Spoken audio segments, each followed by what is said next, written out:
Praise the lord. ఉదయకాల వాగ్దానము చదువుకుందాము. కీర్తనలు 19వ అధ్యాయము 5వ వచనం నుంచి 8 వచనాలు చదువుకుందాము.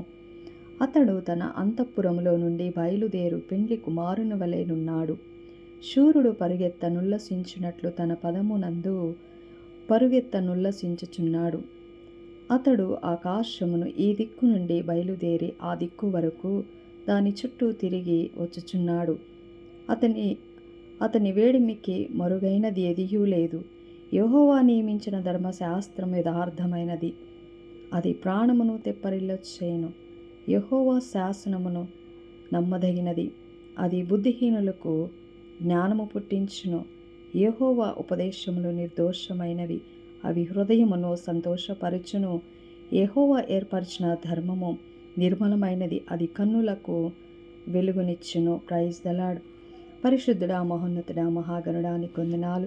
సర్వశక్తిమంతుడా, సజీవుడానికి స్తోత్రాలు. ఉదయకాల సమయాన్ని బట్టి నీకు వేలాది స్తుతులు స్తోత్రాలు చెల్లిస్తున్నాము దేవా. రాత్రికాల సమయం అంతటిలో తోడుగా ఉన్న గొప్ప దేవుడానికి స్తోత్రాలు. ఈ సమయాన్ని దర్శించు దేవా. అయ్యా, మా జీవిత ప్రయాణంలో మా రోజువారి విధానంలో నీ కృప, నీ కనికరాన్ని మాపై చూపణ దేవా. లోకంలో పాపంలో కలిసిపోకుండా నిత్య రాజ్యానికి ఎట్టి పరిశుద్ధమైన మార్గం మాకు అవసరమో మాకు తోడుగా ఉండండి. ఇరుకైన మార్గంలో విశాలతను దయచేయండి ప్రభువా. అయ్యా, మా జ్ఞానమును మా ఆలోచన సరిచేసి నీతి మార్గంలో నడిపించండి.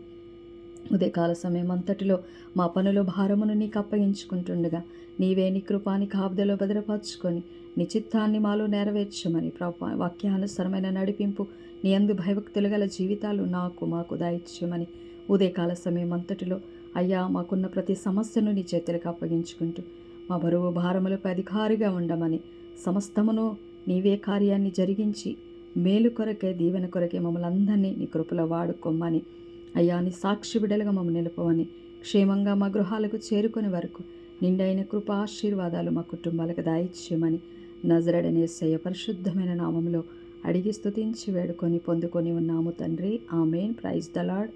దేవునికే మహిమ కలుగునగాక.